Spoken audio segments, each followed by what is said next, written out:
Šodienas lielākie cenu kritumi SS portālā. 5 auto un 5 nekustamie īpašumi ar visstraujāk kritušajām cenām. Toyota RAV4 2009. gads – mīnus 64%.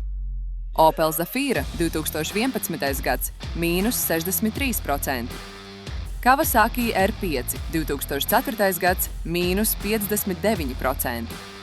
Mercedes S320 2002. gads – mīnus 55%.